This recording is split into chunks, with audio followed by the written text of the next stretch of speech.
하나님 말씀 보시겠습니다. 하나님 말씀은 호세아서 4장 6절 말씀입니다. 호세아서 4장 6절 말씀.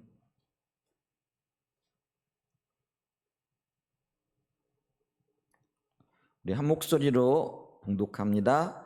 내 백성이 지식이 없으므로 망하는도다. 내가 지식을 버렸으니 나도 너를 버려 내 제사장이 되지 못하게 할 것이요 내가 내 하나님의 율법을 잊었으니 나도 내 자녀들을 잊어버리리라. 아멘. 주일 아침에 3주째에 지금 하나님을 아는 것과 관련되어서 말씀을 나누고 있죠. 하나님을 아는 것에 대해서 우리가 말씀을 들으면서 우리가 굉장히 중요한 구분점을 가져야 되는데, 그 구분점이 뭐냐면은 하나님을 알되 머리로 아는 것과 가슴으로 아는 것이 다르다라는 인식이 우리 가운데 있어야 된다라는 거죠. 머리로 안다라는 것은 지식으로 아는 것을, 이론으로 아는 것을 말합니다. 반면에 가슴으로 안다라는 것은 성령의 비치심과 깨닫게 하심을 통하여 아는 것을 이렇게 말하죠. 근데 왜 이게 그렇게 중요하냐 하면은요, 이론으로 아는 것, 머리로 아는 것은 결코 삶의 변화가 없죠. 진정한 그 하나님 앞에 무릎 꿇고, 마음에 무릎을 꿇고 말씀 앞에 자신을 내어놓고 그 말씀을 따라감으로 맺게 되어질 자기 부인의 삶이 없고, 또 그로 인한 열매들이 없게 되어진다라는 거죠. 이게 머리로 아는 것의 한계입니다. 그런데 성령의 조명으로 깨달아 알게 되어지면은 자기 모든 것들을 하나님 앞에 쏟아 부을 수 있을 정도의 그런 강력한 그런 변화와 또 인격적인 어떤 성숙과 그런 성화의 삶이 나타나게 되어지게끔 있다라는 거죠. 그래서 우리가 수십 년을 예수를 믿었는데 늘 그 자리에 있는 경우들이 있죠. 그러니까 이게 오늘날에는 참 별 차이가 없는 게, 예수를 10년을 믿어도 20년을 믿어도 30년을 믿어도 삶에 어떤 변화가 없고 열매가 없고, 또 하나님이 기대하시는 만큼의 어떤 성숙이 없는 거죠. 근데 그 이유가 뭘까? 바로 여기에 있다라는 거죠. 하나님을 알되 머리로 이론적으로만 알고 있는 거죠. 그렇기 때문에 성경은 이론으로 하나님을 아는 것이 아니고 가슴으로 하나님을 알아라, 성령의 조명으로 또 성령께서 깨닫게 하시는 그 은혜로 하나님을 알아라 라고 이렇게 얘기를 한다는 거죠. 그렇게 하나님을 알게 되어지면 내 온 삶과 내 전생애를 드리고도 전혀 아깝지 않은, 오히려 그것이 기쁨이고, 그렇게 내 삶을 다 드리지 못해서 오히려 안타까운 그 자리에 서게 되더라라는 거죠.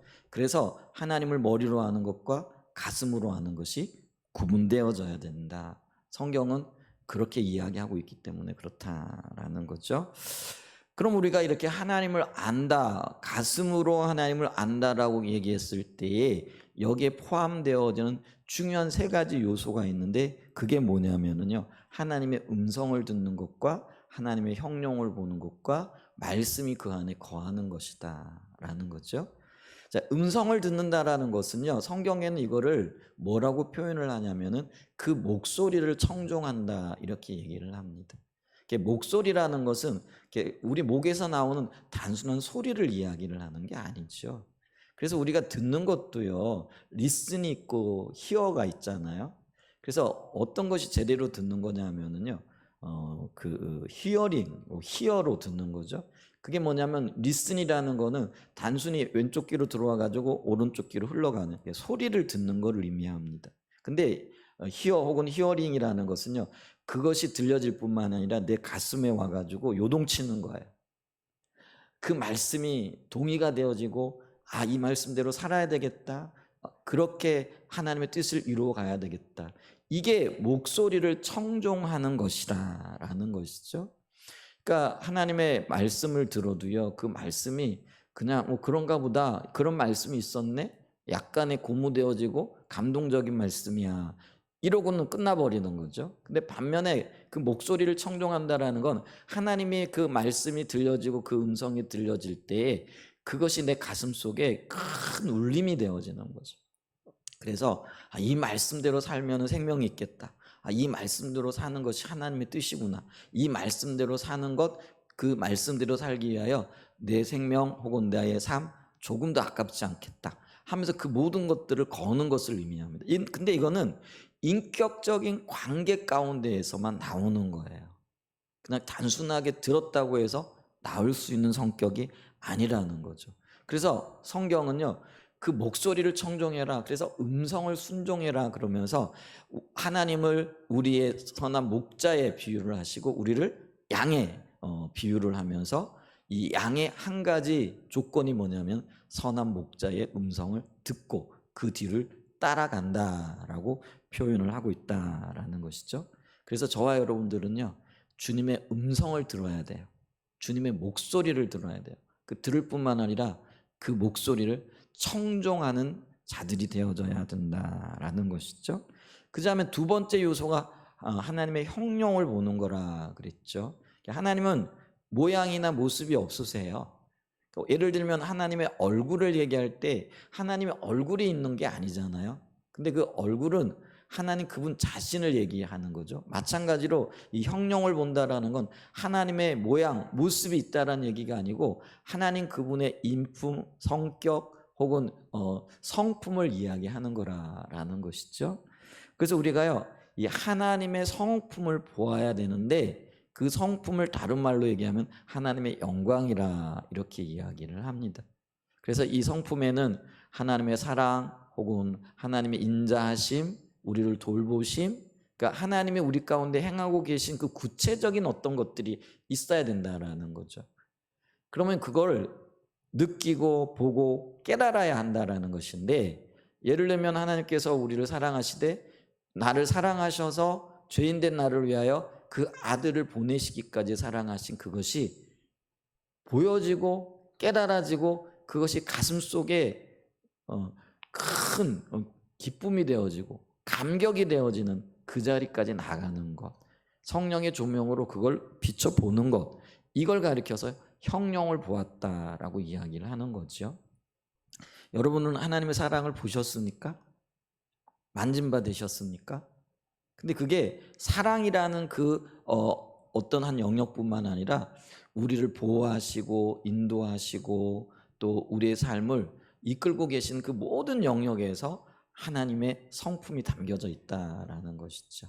자, 그런 하나님의 성품을 만나면은요, 우리는 이 땅을 살아가면서 어려운 일을 겪을 때에도 전혀 원망이나 불평이나 그것 때문에 고통스러워하지 않는다라는 거죠. 그럼 오히려 그 하나님의 성품에 기대어서 하나님을 기대하고 그분을 바라보게끔 되어지는 거예요. 그리고 역사하실 그 하나님을 인하여 기뻐하고 믿음으로 인내할 수 있는 그런 은혜가 있게끔 되어진다라는 것이죠. 자, 그래서 우리가 이 형용을 보아야 됩니다. 주님을 만나야 된다라는 것이죠. 세 번째 하나님을 안다라고 얘기했을 때 그건 뭐냐면 말씀 안에 거하는 거죠. 말씀 안에 거한다라는 거는 말씀의 통치를 받는가라는 그런 의미입니다.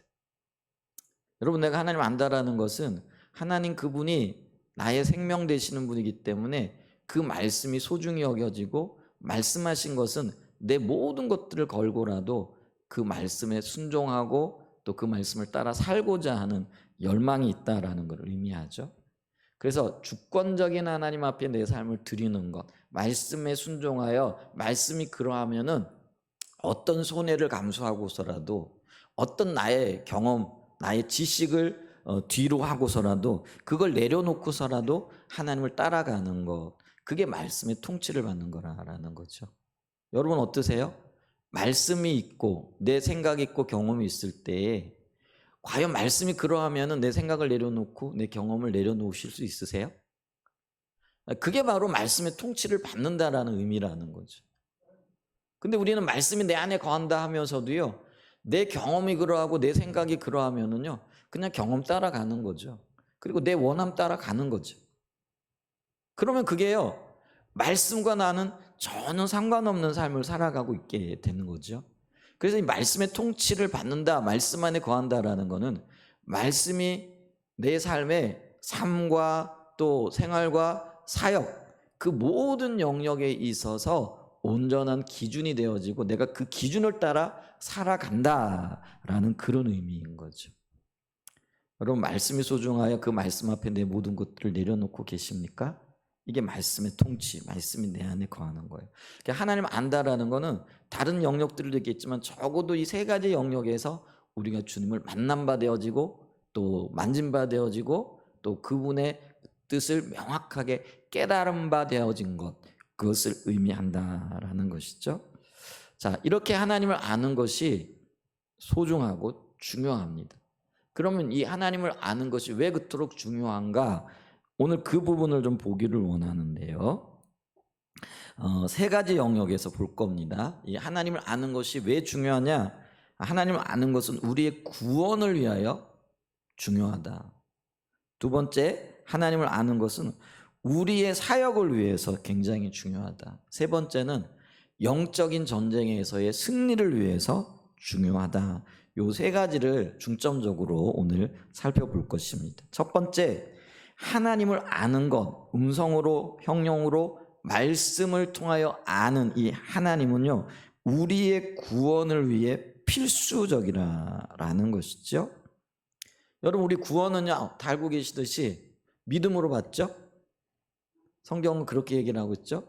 그래서 돈으로도 못 가요, 지식으로 못 가요, 뭐 어여쁘도 못 가요, 뭐 용감해도 못 가요, 씩씩해도 못 가요. 우리 이런 찬양 많이 부르면서 자라났잖아요. 그럼 뭘로 가죠? 명확하게 믿음으로 가요. 믿음으로 가는 나라.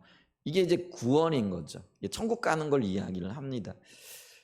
그래서 우리가 믿음으로 구원을 받는데 문제는 이 믿음을 가지기 위해서는요, 그리고 믿음이 있기 위해서는요, 하나님을 알아야 된다는 거예요. 우리가 인간관계에서도 그 사람을 믿는다라고 얘기했을 때 그 사람을 믿는다라는 거는요, 그 사람을 얼마만큼 알고 있느냐와 비례한다라는 거죠. 내가 인간관계를 맺어가면서 오늘 처음 만난 사람을 믿을 수 있어요, 없어요? 없어요. 그런데 그 사람과 만나 교제하고 한 달이 됐던 1년이 됐던 10년이 됐던 이렇게 교제하고 또 교제를 통하여 그 사람이 어떤 사람이라는 것을 아는 것만큼 우리가 그 사람에 대한 신뢰가 자라나게끔 돼 있다는 거예요. 더 굳건해질 수 있다는 것이죠. 아멘. 마찬가지로 우리는요, 구원을 하나님을 믿는 믿음으로 얻게 되어지는데, 그러면 우리의 이 믿음이 자라나고 더 굳건해지기 위해서는 하나님 그분이 어떤 분인가를 알아야 된다라는 거죠. 다른 말로 얘기하면 하나님을 모르면 믿음이 없는 거예요. 모르는 하나님을 어떻게 믿겠냐라는 거죠. 그만큼 우리가 하나님을 알게 되어질 때 믿음을 갖게 되어지고, 하나님을 아는 만큼 우리의 믿음이 자라나게끔 되어져 있다라는 거죠. 그렇기 때문에 우리의 구원이요, 믿음으로 하나님을 아는 것과 연관이 되어져 있다라는 것이죠. 그래서 오늘 읽었던 본문 말씀의 호사야 4장 6절도 이렇게 얘기하잖아요. 내 백성이 지식이 없으므로 망한다. 이게 망한다라는 게 여러 가지 의미로 해석이 되어질 수 있겠죠. 근데 이걸 이제 구원과 관련시켜서 좀 살펴보게 되어지면은요, 더 명확해질 수 있다라는 거죠. 물론 호세아 4장 6절의 이 말씀은요, 이게 구원보다는 하나님의 생명이 넘치는 것과 관련이 되어져 있어요. 근데 이거를 요한복음 17장 3절과 우리가 연관시켜보고 이 말씀을 조화시켜 보면은요, 이게 구원과도 밀접한 연관이 있죠. 요한복음 17장 3절에 보면 영생은 여긴 생명을 얘기하고요, 더 궁극적으로는 구원의 삶을 얘기를 합니다. 근데 이 구원은 곧 유일하신 참 하나님과 그가 보내신 자 예수 그리스도를 아는 것입니다. 그러니까 영생의 예수님과 하나님을 아는 거예요. 반대로 망하게 되어지는 것도요, 백성이 망하게 되어지는 것도 하나님을 모르기 때문에 주어지는 것이라는 거죠. 그래서 이 아는 것을 기점으로 해가지고요, 모르면은 망하는 거예요. 알면은 구원을 받는 거예요. 영생을 받게끔 되어지는 거예요. 그래서 우리가요, 망하는 것과 생명을 얻는 것 사이에 주님을 알고 모르는 것이 그토록 중요하다라는 거죠. 자, 그랬을 때 여기서 지금 알고 내 백성이 지식이 없음으로 망하는데, 그리고 내 백성들이 지식을 버렸기 때문에 하나님으로부터도 버림을 받게 되어지는데, 혹은 하나님을 알기 때문에 영생을 얻었고 예수 그리스도, 하나님 보내신 자 예수 그리스도를 알기 때문에 영생을 갖게 되어졌는데, 이게 아는 것과 연관이 된다라는 거죠. 근데 이 아는 것이 아까도 말씀드렸지만 뭐예요? 형용을 보고 또 음성을 듣고 말씀 안에 거하는 것과 관련이 되어진다라는 거죠. 그러니까 가슴으로 아는 지식, 가슴으로 아는 하나님, 다른 말로 얘기하면 성령의 조명을 통해서 깨달아 보게 되어진 그거를 지식이라 얘기하고 아는 거라 이렇게 얘기를 한다라는 거죠. 그래서 이 안다라는 것이 이론이 아니고 성령이 조명인데, 요한복음 3장 5절을 보면은요 이렇게 말씀하고 있죠. 예수께서 대답하시되 진실로 진실로 내게 이르노니 사람이 물과 성령으로 나지 아니하면 하나님의 나라에 들어갈 수 없느니라. 이게 물과 성령으로 나지 아니하면 하나님 나라에 들어갈 수 없다. 명백히 구원을 얘기를 하는 거죠. 근데 이 요한복음 3장 5절에서 구원을 얘기하면서 물과 성령으로 나야 된다라고 얘기를 해요. 근데 여기서 물은 뭘 의미하느냐? 많은 학자들이 이 물이 뭔가라고 얘기할 때 대체적으로 어떤 동의를 하느냐면은 침례를 의미합니다. 침례는 우리가 물 속에 들어가는 걸 의미하죠.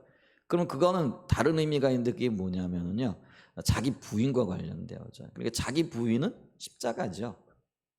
그래서 자기를 부인하고 내 십자가를 지고 나를 따라오지 않는 자는 내 나라에 합당하지 않다라는 것. 이게 주님이 하신 말씀이잖아요. 그래서 여기서 물은요 십자가를 얘기하고 보다 더 근원적으로는 자기 부인을 얘기를 해요.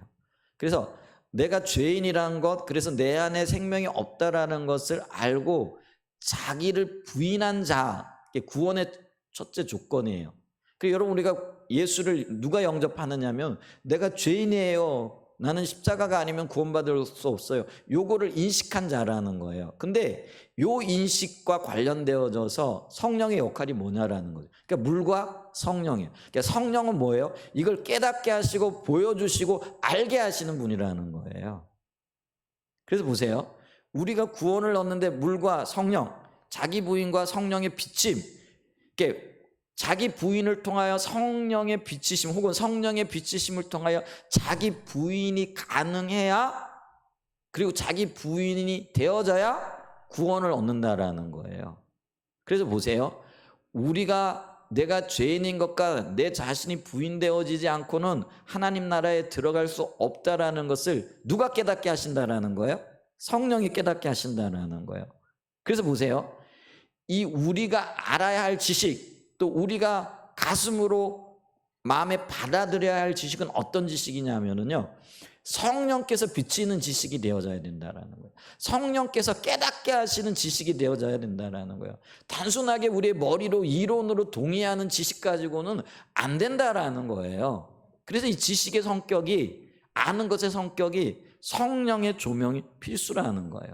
그래서 하나님 나라를 이야기하면서 물과 성령이 기본 조건이 되어진다라는 것들을 볼 수 있는 은혜가 있기를 축복합니다. 아멘. 그렇기 때문에 우리는요, 우리의 구원을 위해서 우리가 죄인인 사실과 주님이 보여진 십자가의 그 사랑이 성령의 조명으로 명확하게 보여져야 됩니다.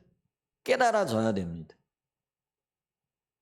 그게 그냥 우리가 그 치명적인 실수를 한 게 뭐냐면은요, 이게 물론 실수는 아니겠지만은 한국 교회에 그동안 조금 소홀히 되어졌던 게 뭐냐면은요, 그냥 지식적인 동의, 이론적인 동의만 있으면 구원의 역사가 일어났다, 이렇게 그냥 우리가 치부해버린 거죠. 그래서 복음을 전할 때도 뭐예요? 예수님이 당신 죄를 위해서 십자가에 못 박혀 죽으셨습니다. 당신 죄인 맞죠? 네, 다 죄인이니까. 그러면은 예수님 지신 십자가 마음에 받아들이겠습니까? 네. 그러면은 선언하는 거죠. 당신 구원받았습니다. 근데 여러분, 여기 성령이 역사하실 수도 있는데 성령이 역사 안 하시고 거기에 단순한 이론적인 동의만 있을 수 있었잖아요. 근데 문제는 이론적인 동의까지도 우리는 성령의 역사라고 생각을 하고 그게 구원받은 사람이라고 인정을 해버리고 거기에 대해서 더 이상 신경을 쓰지 않았다라는 거예요. 당신 입술로 고백했으니까 이제 구원받은 하나님의 자녀. 그러니까 당신이 이제 하나님과의 관계에서 자라나면 돼. 이렇게 그냥 밀쳐버렸다라는 거예요. 그러다 보니까요, 여러분, 그렇게 복음을 전해듣고 나 예수 믿겠습니다 했던 사람들 중에 주님의 자녀로서의 그런 관계 가운데 자라나고 정기적인 하나님과 교제하는 사람들이 5%가 안 되더라는 거예요. 그러니까 우리는요, 이 사람이 예수 믿고 나 예수 믿겠다고 고백했으니까 다 예수 믿는 사람이라 이렇게 생각을 했는데, 그러면 그렇게 예수 믿은 사람들은 삶의 변화가 있어야 되고 주님과의 교제가 있어야 되고 주님 안에서 자라나는 삶의 열매들이 있어야 되잖아요. 그리고 그런 열매들을 거두기 위해서 정기적으로 교회에 출석하고 이게 굉장히 소중하잖아요. 그런데 그렇게 예수님을 믿겠다라고 한 사람들 중에 관리가 가능하고 또 그 교회에 정기적으로 출석하면서 하나님 말씀 앞에 이렇게 배우고 다듬어질 그런 기회를 가지고 있는 사람들이요, 5%가 안 된다는 거예요. 그러니까 100명 중에 5명이 안 된다는 거예요. 그럼 나머지 95명은 뭐예요? 뭐 성령이 역사하셔서 믿을 수도 있고 나중에 이렇게 돌아올 수도 있겠지만, 대부분의 사람들은 뭐예요? 나 예수 믿는다라고 고백을 했는데도 불구하고 여전히 주님과는 상관없는 삶을 살아가는 거예요. 자, 그러면은 우리가 여기서 질문이 생겨요.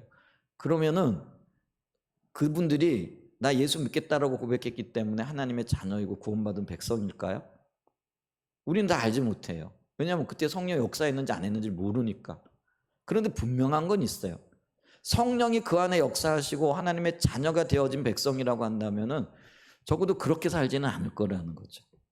당연히 열매가 있어야 되고 변화가 있어야 되고 성장이 있어야 되고 성숙이 있어야 된다라는 거죠. 그러니까 다는 안 하겠지만은 허수가 많다라는 거예요. 그래서 우리는 한때요, 한국교회 교인들이 1200만 명이라 뭐 이렇게까지 자랑을 했어요. 근데 지금 보세요. 환란이 오고 어려움이 오고 그리고 뭐요? 또 우리가 좀 경제적으로 부유하게 되어지고 그렇잖아요. 여러분, 우리 대한민국이 경제적으로 부유하게 되어지면서요, 기독교 교인들이, 그러니까 교회에 출석하고 교회인 숫자가 급감한 거 아세요?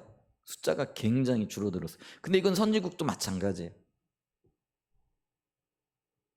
그럼 이게 삶의 변화죠. 어떤 면에서는요. 여러분, 고난만이 나를 주님으로부터 떠나게 하는 게, 어떤 때는 고난이 나로 하여금 주님께로 더 가까이 가게 하지만 어떤 때는 고난 때문에 사람들이 주님을 떠나는 경우들도 있잖아요. 그죠?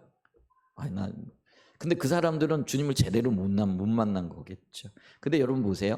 내 부요함 때문에 주님을 떠난다라는 사실은, 이게 주님이 내게 주신 은혜 때문에, 주님이 내게 물질적인 부도 허락하시고 건강도 허락하시고 삶의 여러 가지 놀라운 은혜들을 허락하셨잖아요.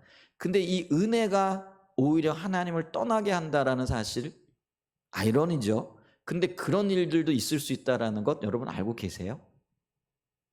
그게 많은 거예요.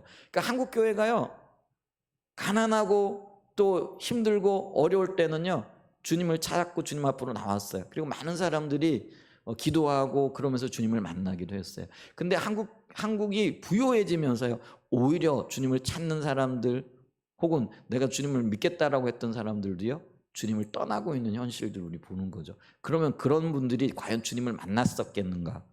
내가 예수 믿겠다고 고백했던 그 고백이 성령의 비침을 통하여 진실한 고백, 하나님이 받으실 만한 고백이었겠는가? 이걸 우리가 돌아봐야 된다는 거죠. 그래서 우리가 복음을 전할 때도 이제는요, 정말 성령님을 의지해서 성령께서 그 눈을 밝히시고 보이시고 깨닫게 하시고자 하는, 깨닫게 해 주시고자 하는 그런 열망을 가지고 우리가 복음을 전해야 된다라는 것이죠. 여러분, 그래서 있잖아요, 이 구원에 참다운 지식, 근데 이 참다운 지식은 성령의 조명을 통해서만 알게 되어지고 보게 되고 깨닫게 되어지는 지식이라는 거죠. 자, 그와 관련돼서요, 우리가 마태복음 16장 15절 이하에 아주 중요한 사실들을 발견하게 되어지잖아요. 자, 보면은 이르시되 너희는 나를 누구로 아느냐? 예수님께서 베드로에게 하신 말씀이죠. 시몬 베드로가 대답하여 이르되 주는 그리스도시요 살아계신 하나님의 아들이시니이다. 예수께서 대답하여 이르시되 바요나 시몬아 내가 복이 있도다. 이를 내게 알게 하니는 혈육이 아니요 하늘에 계신 내 아버지시니라. 자 보세요.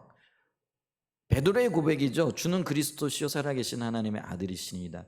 이 고백을 받으시고 예수님께서 굉장히 기뻐하세요. 그러면서 야 시몬아 시몬아 내가 참 복되도다. 그런데 이것을 알게 하신 분이 인간적인 지식이 아니라는 거예요. 혈육이 아니오 이런 의미죠. 아니고 하늘에 계신 내 아버지시라라는 거죠. 그러면 오늘 이 자리에서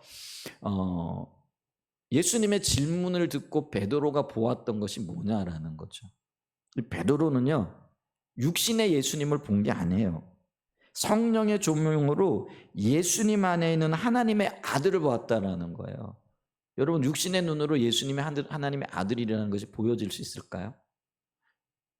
우리 예수님은요 거처할 곳이 없었어요. 여우도 자기가 거처할 집에 있는데 나는 몸둘 곳이 없다. 그러니까 유리 방황하는 분이었어요. 그리고 우리는요 예수님을 이제 우리의 구주가 되시니까 예수님을 묘사하거나 예수님을 그려놓은 성화들 보면은 아주 멋진 예수님의 모습이 나타나 있어요. 근데 그거 성경적 아니에요. 성경은요 예수님의 모습을요 볼품없는 분으로 묘사를 해요. 그래서 어떤 면에서는 여러분 그리고 보십시오. 2000년 전에 유대인들 그냥 팔레스틴 지역에 살고 있던 분들 여러분 예수님 모습을 보면서 우리는 백인을 우리가 그리잖아요. 여러분 지금 이스라엘 팔레스틴 지역의 원토종들 표현이 좀 그런데요. 여러분 백인 아니에요. 아시아인이에요. 그러니까 예수님의 모습이 그 모습이 아니라고요. 충격적이십니까? 근데 그게 우리가 왜 그렇게 이해를 하냐면 이게 서구 기독교의 영향인 거죠. 그러니까 서구의 기독교인들은 예수님이 백인이길 원해요. 표현이 좀 그렇죠. 그러니까 예수님을 백인의 모습으로 그려놨어요. 그런데 2000년 전에 지금도 마찬가지지만 팔레스틴 지역 그러니까 이스라엘 지역의 그러니까 원주민들 그 땅의 그 사람들의 모습은요 백인들의 모습이 아니에요. 오히려 우리 지금 보면은 왜 그 이라크인들 왜 인도 사람들 왜 까무잡잡하고 그죠? 거기에 가까워요. 그러니까 예수님의 겉모습이요 멋있거나 아니면은 뭐 위험이 차거나 뭐 그게 아니에요. 그게 성경적이지도 않아요. 그래서 이사야서에 보면 예수님의 모습을 연한 순같이 비유하고요. 모양도 없고 볼품도 없고 사람들이 봤을 때 흠모할 만한 것이 아무것도 없다라고 얘기를 했을 거예요. 저는 위안을 받아요. 아마 예수님의 모습이 저처럼 키도 작았을지 몰라요. 볼 때 사람들이 야 잘생겼다 혹은 위험이 있다 우리 그런 거 느껴지잖아요. 그래서 우리는 겉모습을 보면 우리가 그 영적으로 뛰어났던 사무엘도요 너 다윗 그러니까 누구죠 이새의 집에 가가지고 그 아들들 중에 내가 택한 자를 기름 부어라 했을 때 이 사무엘이 그 아들 엘리압을 보고 놀라잖아요. 그리고 이는 정말로 기름 부을 만하다. 근데 그가 봤던 모습이 뭐예요?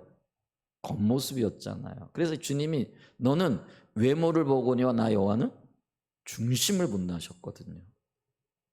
근데 예수님의 모습이요 겉모양으로 봤을 때는요 흠모할 만한 것이 단 한 개도 없었다라고 이야기를 해요. 오늘날 우리가 성화로 그리고 있는 예수님 모습 그 모습 아니에요. 아주 초라하고 겉모양으로 볼품없고요. 어쩌면은요 정말 봤을 때에 뭐 우리가 지금 보면은요 그러니까 인간 예수님을 봤을 때 저렇게 못생기셨어? 저렇게 체격도 작으셨어? 볼품이 없으시네? 이게 성경적인 묘사예요. 그렇기 때문에 사람들은 예수님께 누구도 시선을 주지 않았어요. 여러분 그걸 기억하셔야 된다는 거죠.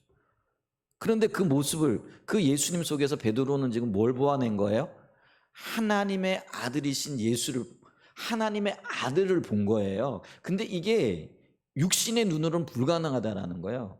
오직 주님이 보이시고 깨닫게 하신 그걸 통해 봤다라는 거예요. 그랬더니 예수님이요 그걸 그렇게 기뻐하시는 거예요. 네가 나를 육신으로 본 게 아니라 성령의 비침을 통해 가지고 제대로 봤구나. 그러니까 주님이 박수를 치시면서 박장대소 하시면서 즐거워하시는 거예요. 여러분 이 모습을 볼 수 있는 은혜가 있으시길 축복합니다. 아멘. 그래서 보세요. 이 베드로의 신앙 고백, 주는 그리스도시요 살아계신 하나님 아들이시니이다. 이게 성령의 조명으로 주님을 안 거예요. 그래서 주님이요 그 베드로의 고백을 토대로 해서 뭐라고 말씀하시느냐 하면은요, 또 내가 내게 이르노니 너는 베드로라 내가 이 반석 위에 내 교회를 세우리니 음부의 권세가 이기지 못하리라. 할렐루야. 성령의 조명으로 깨닫게 되어진 베드로가 아니에요. 요즘은 캐톨릭에서는 베드로가 뭐 대단한 사람인 것처럼 생각해가지고, 그래서 베드로가 일대 교황이죠.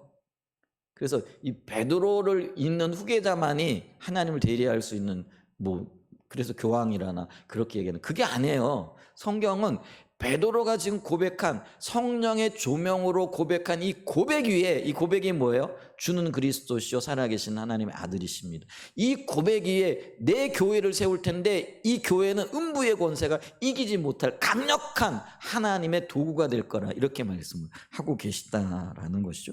그리고 교회예요, 여러분. 천국의 열쇠를 줬어요. 마태복음 16장 19절이잖아요. 내가 천국의 열쇠를 내게 주리니, 베드로에게 준 게 아니라는 거예요.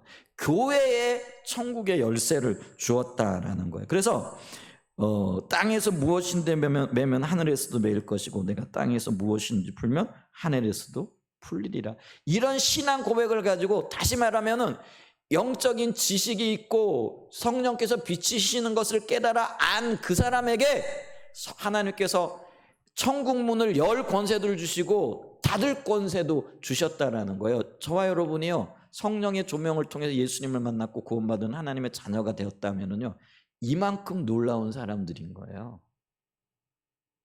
그 지식이 참다운 지식이고 놀라운 능력, 놀라운 권세가 되어졌다라는 것들을 인식할 수 있는 은혜가 있기를 축복합니다. 그래서 바울도요 복음을 전하는데, 우리가 고린도후서 4장 1절 이하를 좀 읽어보면은요 이래요. 고린도후서 4장 1절입니다. 그러므로 우리가 이 직분을 받아 긍휼하심을 입은 대로 낙심하지 아니하고 이에 숨은 부끄러움을 일을 버리고 속임으로 행하지 아니하며 하나님의 말씀을 혼잡하게 하지 아니하고 오직 진리를 나타내므로 하나님 앞에서 각 사람의 양심에 대하여 스스로 추천하노라. 여러분 이게 뭐냐면요, 바울이 복음을 전했는데 바울이 전한 복음이 뭐였느냐면 오직 예수 그리스도였어요. 그러니까 이 예수 그리스도라는 거는요, 예수님이 우리의 주가 되신다라는 의미예요. 그리고 이 예수님이 우리의 구세주가 되신다라는 요 두 가지를 균형 있게 전했어요. 근데 오늘날에는 이 예수님을 전할 때 어디에 강조점이 있느냐면 주님이 그냥 우리를 위한 구세주세요. 그러니까 우리가 어려울 때 우리에게 힘 주시고, 우리가 부르짖을 때 응답하시고, 또 우리의 어떤 필요를 채워주시는, 그러니까 구원자에게 초점이 맞춰져 있어요. 그래서 예수 믿으면 복 받는다라는 논리가 여기서 나오는 거예요. 그런데 사도 바울은요, 주님을 물론 그런 우리의 권능자, 우리를 도우시는 분, 우리를 인도하시는 구세주로 전했지만 그 전에 뭘 전했다고요? 주님으로 전했다고요. 그 주님이 뭐예요? 말 그대로요, 우리의 삶의 주인이라는 의미죠. 이게 조화를 이루어야 돼요. 그래서 이게 안 되면은요, 우리는 주님을 내 삶을 위한 혹은 내 목적을 위한 수단으로 부린다고요. 그런데 주님은요 절대로 우리의 목적을 위하여 일하시는 분이 아니세요. 우리의 삶의 어떤 복을 위하여 봉사하시는 분이 아니라는 거예요. 그 주님은 우리에게 주인으로 오셨어요. 아멘? 그 주인 앞에 우리는요 기꺼이 무릎을 꿇어야 된다라는 거예요. 그래서 사도 바울도요 이 복음을 전할 때 내가 주 예수를 전했다라는 거예요. 예수 그리스도를 전했다라는 거예요. 근데 전하되 어떻게 전하냐면요, 이 복음을 전하되 자신의 숨은 동기를 이루기 위해서 혹은 자기의 목적을 이루기 위하여 말씀을 교묘하게 변화시키지 않았다라는 거예요. 또 사람들의 환심을 사기 위해 노력하지 않았다라는 거예요. 그러면 이 복음을 전할 때 사도 바울이 한 일이 뭐냐면, 이런 영혼들이 구원받기 위해서 성령을 통해서 성령께서 그 마음 눈을 밝혀주셔서 온전하게 예수 그리스도를 깨닫게 하시기를 위하여 구했다라는 거예요. 그 말은요, 사도 바울이 예수님을 전할 때 인간적인 수단과 방법을 전한 게 아니에요.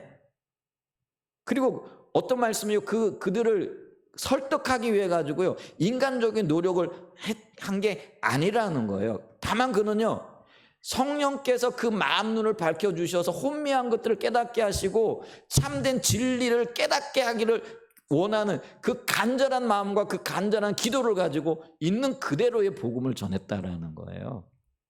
이 사도 바울의 복음을 전하는 자세와 태도를 보면서요, 우리는 이 구원이 성령께서 개입하셔야만 된다라는 걸 알게 되는 거예요. 우리 그냥 너무나 쉽게 뭐 구원은 성령께서 하시는 일이라고 말할지 모르지만은요, 이게 그렇게 단순한 문제가 아니라는 거예요. 절박하게 성령께서 일하고 계시고 깨닫게 하시고 보이게 하시고 비추셔야 된다라는 거예요. 거기에 구원이 있다라는 거예요. 그러니까 우리가 구원받는 것도요, 정말로 성령의 비추심으로 내가 죄인인 것이 비춰져야 돼요. 내 안에 어떤 자원이 없다라는 것이 보여져서요, 내 무릎이 정말 납작 주님 앞에 엎드려져야 되고요, 나는 주님 없이는 안 됩니다라는 그 탄식과 한숨과 주님을 향한 기대가 묻어나야 된다라는 거예요. 여기 이론이요, 우리의 얄팍한 어떤 지식이요, 이론적인 지식이 통할 때가 없다라는 거예요. 그래서 물어보는 거예요. 정말 여러분 성령의 조명과 비추심으로 여러분을 보셨습니까?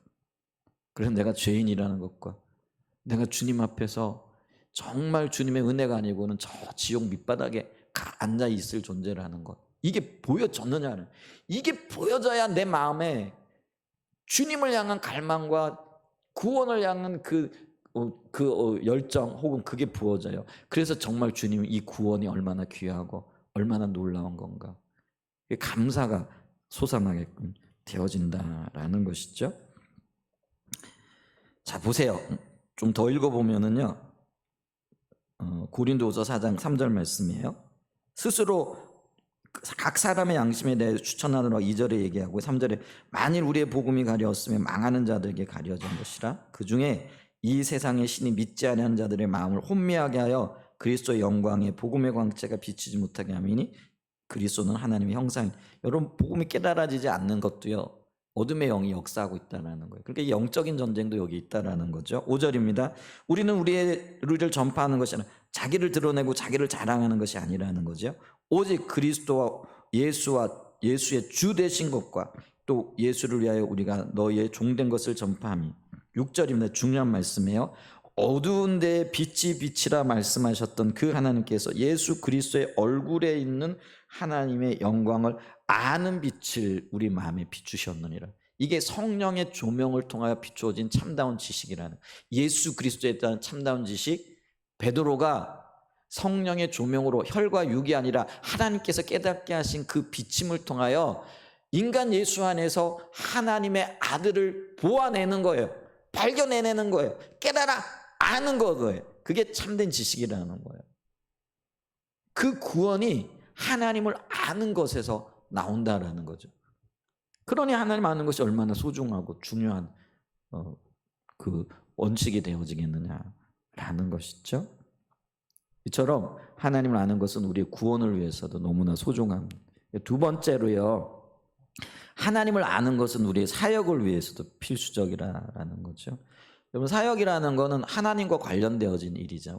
근데 이 하나님과 관련되어진 것들은요, 오직 교회의 일만을 얘기하는 게 아니에요. 이 땅의 모든 것들이. 그래서 이 마틴 루터는요, 우리의 일을 소명으로 보았어요.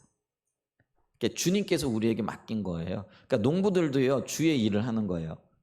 그들이 땀 흘리고 수고해가지고 얻어낸 밀, 쌀, 이걸 가지고 누구를 섬기는 거예요? 하나님의 백성들, 하나님의 사람들을 섬기는 거예요. 여러분, 농부가 없으면은 우리 먹을 수 있어요? 없어요. 예를 들면 버스 운전하시는 분들이 없으면은 우리가 돌아다닐 수 있어요? 없어요? 우리 여기 민수 형제 있는데 커피 안 팔면 우리 커피 먹을 수 있어요? 없어요? 이 모든 것들이요, 이게 주님이 주신 일이라는 거예요. 여러분, 그걸 알아야 돼요. 그게 식당 일이 되어졌던, 농사 일이 되어졌던, 아니면은 우리 그 청소하는 일이 되어졌던, 이게 뭐죠? 저기 박스를 정리하는 일이 되어졌던 그 모든 일들이요. 사실은 하나님께서 우리에게 주신 거예요. 우리가 그 일을 감당하면서 세상을 섬기는 거예요. 그래서 일이 너무나 중요한 거예요. 그게 그리스도의 사역이에요. 근데 우리가 이런 사역을 할 때 인간적인 생각을 가지고 자기 이득만을 위하여 또 자기의 어떤 것들만을 얻기 위하여 일하면은요, 그거는요, 그 일의 결과는요, 너무나 아마 비참할 거예요. 왜냐하면 우리가 그런 것들을, 그런 생각이 있으면요, 쉽게 얘기하면 먹기 위해서 일한다? 그러면 얼마나 비참할까요? 그 일이, 그런 어떤 일들이 내 마음에 만족스럽지도 못할 경우가 있을 수도 있고요. 그런데 보세요, 우리가 이게 내가 먹고 살기 위해서가 아니라요, 하나님 나라의 한 부분을 밝히고 쓸고 있고 닦고 있고 섬기고 있는 일이라는 개념이 있을 때에 그 일이 너무나 소중한 거라는 거예요. 이게 하나님 중심적인 일이라는 거예요. 근데 하나님을 모르면, 하나님의 의중과 의도를 모르면 우리의 생각이 그게 거기까지 미칠 수 있겠느냐라는 거예요. 단순하게 뭐예요? 우리는 이 일해서 뭐 먹고 살기 위해서 죽지 못해서 이 일하지, 이렇게 되어지는 거예요. 그러면 얼마나 불행하겠느냐라는 거예요. 그리고 하나님의 의도와 의중을 모르는 어리석은 처사들이 되어지겠느냐라는 것이죠. 그죠? 그래서 우리의 일이 철저하게 하나님의 일이 되어져야 돼요. 그러니까 우리가 하는 그 모든 일들이 하나님의 일인 거예요. 그래서 그게 사역이 되어지는 거예요. 단순하게 우리는 이제 이런 생각이잖아요. 교회에서 목사가 하는 일만이, 혹은 교회 일과 관련되어진 일만이 하나님의 일이라는 그런 개념들 있잖아요. 그게 아니라는 거죠. 이 땅의 모든 일들이, 하나님의 인도를 따라가는 일들이, 이 땅의 모든 직업들이, 그럼 이렇게 물어보실 거예요. 그러면 도둑놈들도 직업인데 그럼 그 일도 그럼 하나님의 일이냐? 이런, 우리가 새겨 들어야 돼요. 그죠? 그러니까 사람을 유익하게 하고 하나님이 의도하셨던, 하나님께서 인도하시는 그 일들을 얘기를 하는 거예요. 아멘. 근데 여러분 보세요. 이게 하나님의 일이기 때문에 교회 일을 할 때만 하나님의 음성을 듣고 하나님의 인도를 따르고 하나님의 마음을 알고 그 일을 하는 게 해서는 안 된다라는 거예요. 그 얘기는 뭐예요? 이게 모두 다 하나님의 일이기 때문에 커피 한 잔을 팔아도요, 거기에 하나님의 마음을 담아야 되는 거예요. 우리가 박스 한 장을 치우면서도요, 거기에 하나님의 인도를 구해야 되는 거예요. 왜? 그게 하나님의 일이기 때문에. 아멘? 이게 너무 생소하신가요? 근데 우리 생각이 거기까지 미쳐져야 된다라는 거죠. 자, 거기에 있어서 우리의 중요한 모델이 예수님이세요. 예수님께서 이 땅에 구원을 위해 오셨지만은요, 사람을 섬기는 그 일을 하셨잖아요. 근데 사람을 섬기는 그 일 가운데에서도요, 예수님은 철저하게 하나님 인도를 따랐다라는 거예요. 그러니까 자기 의중과 자기 뜻대로 자기 마음대로 한 게 아니라는 거예요. 그게 요한복음 5장 19절로 20절에 나와 있는 거죠. 요한복음 5장 19절에 이렇게 얘기를 해요. 그러므로 예수께서 그들에게 이르시되 내가 진실로 진실로 너에게 이르노니, 진실로 진실이라는 게 아멘 아멘 이런 의미죠. 강조되어져 있는 거예요. 정말로 내가 그렇게 하고 있다라는 그런 의미죠. 그러면서 너에게 이르노니, 아들이 예수님이 아버지께서 하신 일을 보지 않고 아무것도 스스로 할 수 없나니. 자, 아들 예수가 하나님 아버지께서 하신 일을 보지 않고는 아무것도 스스로 할 수 없대요. 할 수 없다라는 게 캔낫이에요. 두낫이 아니에요. 두낫은 할 수 있는데 안 하는 거예요. 그 캔낫은 정말로 못하는 거예요. 근데 이 표현이 정말로 못하는 거예요. 그러니까 예수님은요, 하나님이 하시는 일, 하나님이 명하시지 않은 일을 스스로 못했다라는 거예요. 할 수 없었다라는 거죠. 그래서 아버지께서 행하시는 그것을 아들도 그와 같이, 그래서 아버지의 의중과 의도를 따라서 주님이 보이시고 깨닫게 하시면 그 일을 했다라는 거죠. 근데 놀랍게도 20절에 보면 아버지께서 아들을 사랑하사 자기가 행하시는 것을 다 아들에게 보이시고 또 그보다 더 큰 일을 보이사 너희로 놀랍게 여기시리라. 여러분 보세요. 우리가 하나님 앞에 집중하고 하나님을 바라보고 하나님으로부터 듣기를 원하면은요, 하나님이요, 우리가 어떻게 살아야 될지, 살아가되 무슨 말을 하고 어떤 행동을 하고 어떻게 살아가야 할지도 보여주십니다. 이게요, 예수님에게만 보여주신 게 아니에요. 만약에 예수님께만 보여주셨으면은요, 예수님이 우리에게 너희도 그렇게 살아라 말씀하시면 돼요, 안 돼요? 요게 예수님에게만 해당되어지는 특별한 경우라면은 예수님이 우리에게 너희들도 하나님 말씀대로 살아라, 나보다 더 큰 일을 하리라, 하나님이 너와 함께 하리라, 이 말씀을 하시면은 그 말이 앞뒤가 맞아요, 안 맞아요? 안 맞는 거예요. 그러니까 이 말은요, 예수님께서 하나님의 인도를 따라 살아가심으로 열매를 맺었듯이 너희도 하나님의 뜻대로 살아가게 되어지면 내가 맺은 것과 같은 똑같은 열매를 맺게 되리라. 그러니까 하나님 앞에 집중해라, 하나님을 바라봐라, 주님의 음성을 들어라, 주님의 뜻이 무엇인지를 바라봐라, 하나님 중심적으로 살아라, 이렇게 말씀하시는 거예요. 아멘. 그러니까 우리는요, 예수님이니까 그렇게 하셨지, 예수님 하나님의 아들이시잖아. 맞아요. 그런데 예수님도 이 땅에 오셔서는요, 육체의 몸을 가지고 사셨어요. 그래서 예수님은 피곤하면은요, 그 몸을 가눌 데가 없어가지고요, 배 밑에 들어가가지고 주무셨어요. 여러분, 그 배가 오늘날처럼 여객선이 아니에요. 조금만 1톤쯤 되어지는 그런 어선들이에요. 그런데 그 배 밑바닥이 얼마나 불편할지 여러분 보셨어요? 배를 못 보셨나? 저는 그 포항에 있을 때 어떤 목사님이 배를 가지고 계시다 그래요. 배 1톤 되면은요, 요만해요. 1톤도 좀 꽤 크나. 1톤 트럭 생각하시면 돼요. 거기에 12명 타고 있어요. 발 붙일 것도 없을 것 같아. 여러분, 1톤 트럭 위에 사람 12명 올라가 있다고 한번 생각해 보세요. 근데 그 틈에 비집고요, 예수님이 얼마나 피곤하셨으면은요, 누워서, 표현이 좀 그래요, 대자로 뻗으셔서 주무셨다니까요. 고무를 머리를 대고 주무셨다 이렇게 얘기하잖아요. 얼마나 피곤하셨으면 그렇겠어요. 하나님의 아들이신 예수님도요, 슬픈 일을 만나거나 인간의 고통을 보시면은요, 눈물을 흘리셨어요. 동정심이 있으셔서 우시기도 하셨다라고 얘기를 해요. 하나님의 아들이신 그 예수님이요, 십자가를 지실 그때 너무나 고통스러워서 그 십자가 제대로 지시고 가지도 못했어요. 여러분, 구레네 사람 시몬, 예수님의 십자가 대신 지고 가죠? 왜 지고 갔는지 아세요? 예수님이 도저히 그 십자가를 못 지고 가는 거예요. 그러니까 재수 없이 걸린 거예요. 왜냐하면 로마법에 그게 있거든요. 로마 군인이 오리를 강제로 징집할 수 있는 권한이 있는 거예요. 그러니까 그 구레네가 이 아프리카 사람인데, 아프리카 사람들이 육체적으로 굉장히 좀 특징이 있잖아요. 굉장히 힘이 세고. 그러니까 그 사람이 지목된 거예요. 너 예수 대신해가지고 이 십자가 골고다까지 대신 지고 가라. 근데 이 구레네 사람 시몬은요, 왜냐면 로마법이 로마 군인들이 오리를 강제로 가게 할 수 있는 법이 있는 거예요. 그러니까 그 법 때문에 오늘 재수 온 붙었다라고 얘기를 하면서 생각을 하면서요, 거부를 못하고 예수님 십자가 지고 가는 거예요. 여러분, 왜 그랬겠어요? 예수님은 육신이 너무나 약하고 그걸 지고 갈 수 있는 그게 없는 거예요. 그게 예수님이셨어요. 근데 그 예수님이 주님 하나님의 인도를 따라서 열매를 맺으셨고, 너희도 나와 같이 열매를 맺을 거야, 맺어야 한다라고 좀 말씀하고 계시다라는 사실 우리가 기억해야 됩니다. 아멘. 그런데 놀랍게도요, 예수님이 하나님을 사랑하셨어요. 그랬더니 하나님께서 예수님의 그 사랑을 보시고요, 하나님 아버지의 마음을 예수님에게 보여주신 거예요. 자, 그럼 우리에게도 필요한 게 있어요. 그게 뭐예요? 우리도 하나님 사랑해야 돼요. 하나님 사랑해야 돼요.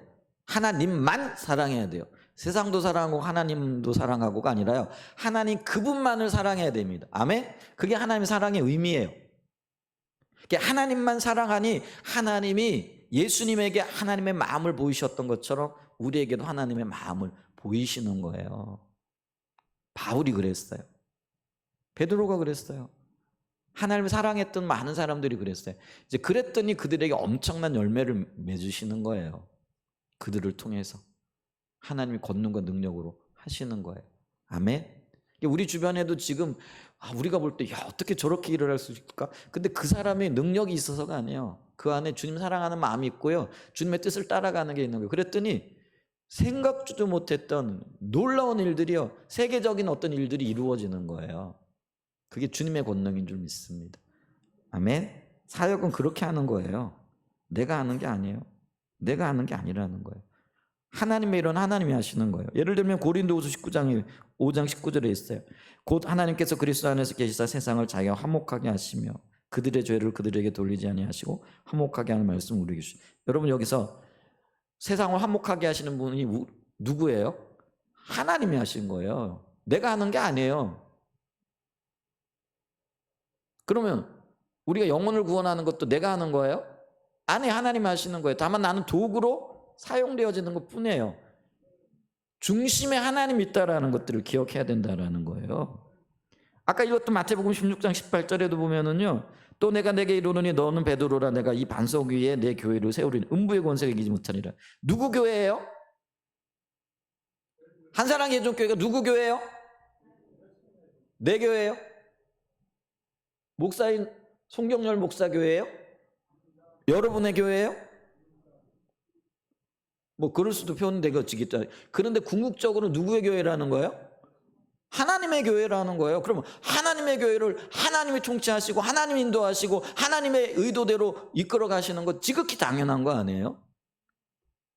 그런데 이 하나님의 의도와 의중을 알기 위해서 우리가 하나님을 알아야 된다는 거예요. 주님의 일을 이루기 위하여 하나님이 지금 무슨 생각을 하고 계신지, 한사랑 예전교회를 지금 어디로 이끌고 가고 계신지, 한사랑 예전교회를 어떻게 했으면 좋겠는지, 그게 하나님이 주인이고 하나님이 하신다면서요. 그러면 우리가 하나님께 집중해야 되고 하나님께로부터 들어야 되고 하나님 그분을 알아야 되잖아요. 맞아요, 안 해요? 근데 여러분 제가 이렇게 말하면 아멘 맞아요 하는데, 근데 하나님을 알기 위해 하나님 앞에 머무르시고 하나님을 찾으시고 하나님 앞에 집중하시고 하나님 그분을 구하여 나오고 있느냐라는 거예요. 그게 안 되죠. 그러니까 어떻게 하는 거예요? 내 생각대로 하는 거예요. 여러분 교회 가요, 목사가 기도하지 않으면은요 목사 생각대로 이끌어가요. 여러분들이 기도하지 않으면은요 여러분 의견대로 교회가 이끌려가는 거예요. 여러분이 주님을 안 찾으면은요 여러분의 경험에 의해 가지고 교회가 이끌려가는 거라니까요. 그러니까 목사가 주님을 찾아야 돼요. 그러니까 여러분들이 주님을 찾아야 된다고요. 그럼 주님이요 말씀하세요. 여러 가지 방법으로 말씀하세요. 성경을 읽을 때 깨달음을 주시는 거나, 기도할 때 하나님 어떤 것을 비춰주시거나, 아니면은 교회 지체들을 통하여 말씀하시거나, 환경을 통해서 심지어 말씀하신다라는 거죠. 주목하여 보지 않고 주시하여 보지 않고 찾지 않으니까 우리가 그걸 모르고 있고 못 본다라는 것인 거죠. 여러분 우리가 해야 할 일은요 주님이 어디로 움직이시는가를 봐야 되는 거예요. 근데 이게 아까 얘기했잖아요. 교회뿐만 아니라 우리의 삶의 모든 일, 식당이면 식당, 커피집이면 커피집, 이 모든 일이 주님의 일이라 그랬잖아요. 그러면 교회 목사만 교회의 인도를 받기 위해 주님 앞에 주목해야 되느냐? 아니요. 커피집 사장님은요 이 커피집을 하나님이 어떻게 인도하실지, 이 커피집을 통하여 하나님이 어떤 역사를 이룰지 그거 고민하셔야 돼요. 주님 찾으셔야 돼요. 우리 식당 하시는 우리 집사님도 마찬가지예요. 이 식당을 통해서 하나님 어떤 일들을 하실까? 하나님께서요 교회의 은혜를 베풀고 주의 일을 이루기 위하여 여러분들의 사업에 복을 주실 거예요. 여러분 하나님 중심적으로 서세요.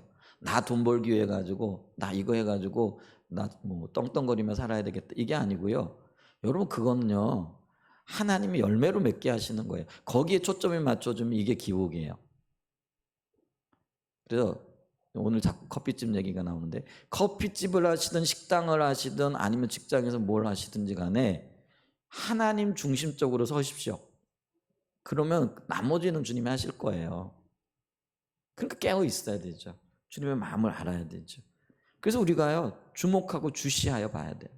주님이 지금 어디로 움직이고 계시고 뭘 말씀하고 계시고 우리를 어디로 이끌기를 원하시는가. 이게 영적인 에너지가 필요해요. 여러분 조용히 좀 눈을 좀 감아 보십시오. 아마 눈을 뜨고 있을 때는 안 들리던 소리들이 들릴 거예요. 어떤 소리들이 들리세요? 옆 사람의 숨소리가 들리신다고요? 네, 눈 뜨셔도 되겠습니다. 여러분 눈을 감으면요 세상의 소리를 차단한다는 의미예요. 그러면 이때까지 안 들리던 소리들이 들려요. 주님 앞에 잠잠히 그렇게 서 보세요.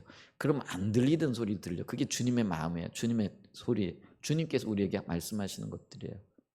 근데 내가 부지런히 눈을 뜨고 두리번거리고 있으니까요 그 소리들에 가려가지고 주님의 소리가 안 들리고 주님의 뜻이 안 보이고 주님의 역사가 안 보여지는 거예요. 아멘. 그래서 주님 앞에 집중할 수 있는 그런 은혜가 있으시기를 예수님의 이름으로 축복합니다. 우리의 이 일 철저하게 하나님 중심이어야 돼요. 근데 이 하나님의 마음을 알기 위하여 우리가 주님을 알아야 된다. 세 번째, 이 하나님을 아는 것은요, 영적인 전쟁에서의 승리를 위해서도 필수적이라는 거죠. 여러분, 우리가 원하든 원치 않든 간에 날마다 우리가 영적인 전쟁 가운데 있다라는 거 아세요? 왜냐하면 마귀는요, 우리를 하나님과 친하게 지내고 하나님 뜻대로 살아가고 하나님과 함께하는 삶을 살아가기를 원하지 않아요. 그러니까 날마다 방해하고 날마다 뭐라 그럴까요? 우리를 넘어지게 해요. 여러분, 내가 여쭤볼게요. 원해서 부부싸움 하는 분들 계세요, 안 계세요? 혹시 최근에 부부싸움 해보신 분들 계세요? 자녀들하고 부딪혀 본 분들 계세요, 안 계세요? 또 친구들하고 부딪혀 본 분들 계세요, 안 계세요? 계시죠? 근데 제가 여쭤볼게요. 원해가지고 부부싸움 하시고 원해가지고 자녀하고 언쟁하시고 원해가지고 뭐 하시고 하신 분들 계세요, 안 계세요? 없어요. 원치 않는데도 그런 일들이 일어나죠. 왜 일어나는지 아세요? 사단은요, 우리가 화목하게 지내고 서로 위해 지내고 돌보고 지내고 사랑하고 지내고 함께 주의 뜻을 따라 살아가고 그렇게 살아가기를 절대로 원치 않아요. 그렇기 때문에 우리의 시선을 흐트리는 거예요. 부부싸움 대판하고 나면은 우리가 교회 올 때 교회 와가지고 예배 드릴 때 예배 집중돼야 안 돼요. 예전에 그 목사님은 그런 얘기를 꼭 예배 드리려고 하면 수요일 날 뭐 부부가 그렇게 대판 싸움을 한다네요.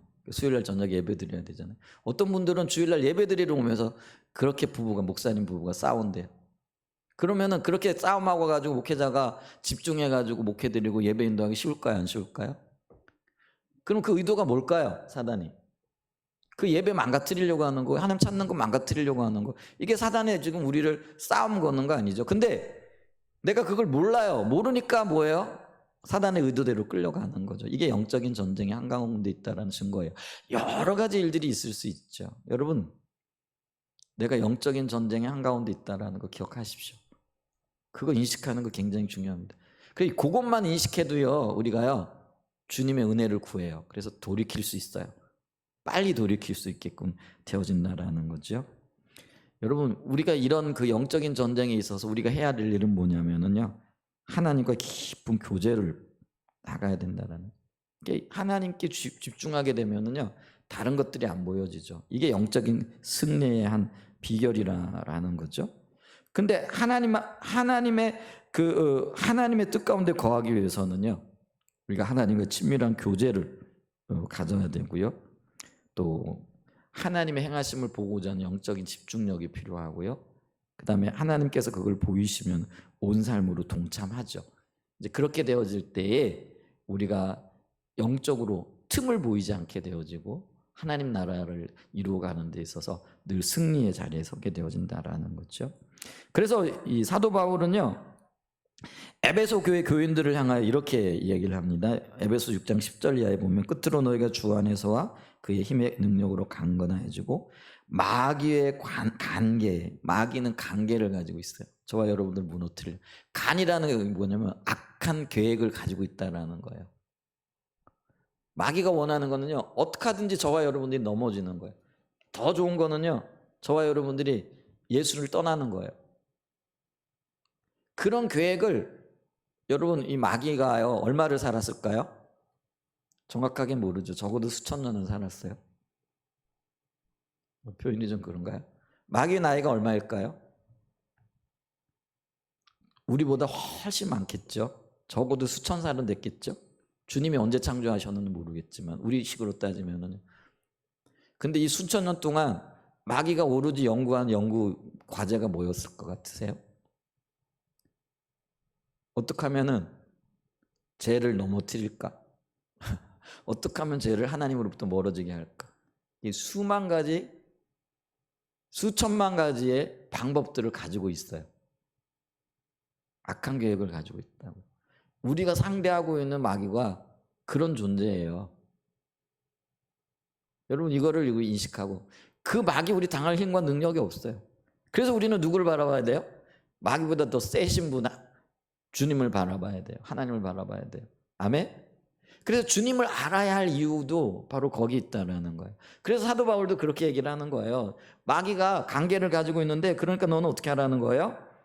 하나님의 전신갑주를 위하여, 마귀의 관계를 능히 대적하기 위하여 하나님의 전신갑주를, 이 하나님의 전신갑주를 입으라, 이런 말로 표현 좀 해볼까요? 하나님의 지혜를 의지하라.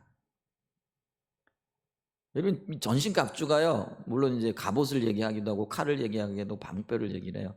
근데 이 모든 것들을 한마디로 딱 얘기하면은요, 하나님의 지혜를 의지하라인 거예요. 하나님의 지혜. 하나님의 지혜가 뭔지 아세요, 여러분? 하나님의 지혜가 예수 그리스도세요. 여러분, 저와 여러분들을 마귀의 괴계, 죄악된 세상에서 건져내셨던 하나님의 지혜가 뭐예요? 그 아들 예수 그리스도를 우리에게 보내신 거예요. 하나님의 지혜 곧 의로움과 거룩함과 구속함을 입으라. 예수 그리스도 안에 있는 의로움, 거룩함, 구속함, 그게 하나님의 지혜예요. 이 하나님의 지혜를 우리가 바라봐야 돼요. 예수 바라봐야 돼요. 아멘. 거기에 영적인 전쟁에 승리가 있게 되어진다라는 것이죠. 놀랍습니다.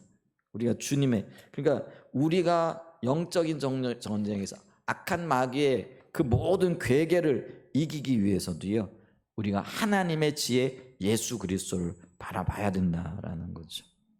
그래서 이 사도 바울이요, 에베소서에서는 그렇게 얘기를 하면서, 또 한편으로는 에베소서 1장 17절에 보게 되어지면은요, 이 하나님을 바라보기 위해서 우리가 해야 될 일이 있는데, 그게 뭐냐면은요, 예수님을 바라보기 위해서 에베소서 1장 17절로 좀 보죠. 우리 주 예수 그리스도의 하나님 영광의 아버지께서 지혜와 계시의 영을 너에게 주사 하나님을 알게 하시고 너희 마음의 눈을 밝히시사 그의 부르심의 소망이 무엇이며 성도 안에서 그 기업의 영광의 풍성이 무엇이며. 그럼 그 얘기 보세요. 여러분 보세요. 예수 그리스도가 지혜가 되심을 우리가 어떻게 알 수 있느냐? 성령, 여기 보면 지혜와 계시의 영이 우리에게 주어져야 된다라는. 지혜와 계시의 영이 성령이죠. 그래서 성령을 통해, 예수님의 영이시고 하나님의 영이신 성령님을 통해서 우리가 하나님 그분이 어떤 분인가를 더 알게 되어질 때에 이게 영적인 눈을 열게 되어지는 거죠. 영적인 이 눈을 왜 열어야 되냐면요, 이 에베소 교회가요, 아담의 신전이 있던 곳이죠. 7대 불가사의라고 일컬어지는 거대한 아담의 신전을 중심으로 그 도시 전체가요, 이 우상 때문에 살아갔어요. 제가 여기 에베소에 제가 가봤더니요, 지금 그때 관광객들이 오는데요, 발 디딜 틈이 없더라고요. 제가 거길 가봤잖아요. 두란노 서원이니 거리를 따라 가지고요, 쭉 한 3km 이렇게 쭉 가는데요, 야, 세계에서요 관광객들이 몰려오는데요, 진짜 발 디딜 틈이 없더라고요. 그런데 이 아담의 에베소 지역이 바로 그런 지역이었어요. 이 아담의 신전이 있어가지고 그 지중해 근안에 있었던 모든 아담의 신을 섬기는 사람들이 이 신상에 절하고 신상에 예배하기 위해 가지고요, 끊임없이 몰려드는 이제 그런 지역. 그래서 그곳에서 음란 행위가 일어나고 있고요. 그러니까 다른 말로 얘기하면은요, 우상 숭배가 행해지는 영적으로 굉장히 혼탁한 지역이고 혼란한 지역이었다라는 거죠. 그러니까 영적인 어둠이 짙게 이렇게 드리워져 있었던 지역이. 여러분, 우리가요, 어떤 지역에 가면 어둠의 영이 더 크게 역사하고 있는데 그런 지역이 있는 거 아세요? 여러분, 그런 지역이 있어요. 그게 어느 지역이, 왜냐하면 그 우상 숭배가 아주 강하게 행해지거나 죄악이 이렇게 관영하거나 그 도시가 어떤 죄악이 굉장히 크게 있거나 이러면 거기에 어둠들이 굉장히 더 강하게 역사하는 것들이 있거든요. 그게 영적인 공격이라고 이렇게 얘기할 수 있어요. 그런데 이런 에베소 교회의 교인들을 향하여 사도 바울이 지금 기도했던 기도 제목이 그거예요. 지혜와 계시의 영이 너에게 부어져서 너희 마음 눈이 밝아지고 그래서 그의 부르심의 소망이 무엇이고 성도 안에서 기업의 영광이 풍성함이 무엇이고 그의 힘의 위력으로 역사하심을 따라 믿는 우리에게 베푸신 능력이 지극히 크심이 어떤 것을 너희로 알게 하시기를 구하노라. 지혜와 계시의 영으로 누구를 아는 거예요? 하나님을 아는 거죠. 그래서 그들의 마음 눈이 밝아져서 이 영적인 어둠 가운데에서도 승리할 수 있는 그 승리의 능력을 갖기를 원하는 거죠. 근데 이 핵심이 뭐예요? 지혜와 계시의 영을 통해서 하나님 그분을 아는 거예요. 여러분, 우리가 어두운 세대를 살아가요. 모르긴 몰라도요, 우리가 앞으로 살아갈 세계는요, 지금과는 또 다른 어떤 세상을 우리가 맞닥뜨리게 될 거예요. 훨씬 더 악해지고요, 어쩌면 훨씬 더 어려운 시기를 우리가 살아갈 수 있어요.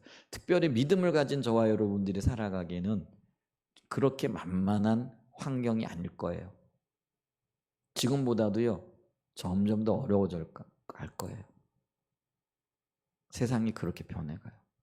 그래서 그 어려움 때문에 혹은 주님을 떠나는 사람들도 생길 거예요. 왜냐하면 성경은 분명하게 배교자들이 일어날 것을 얘기하고 있거든요.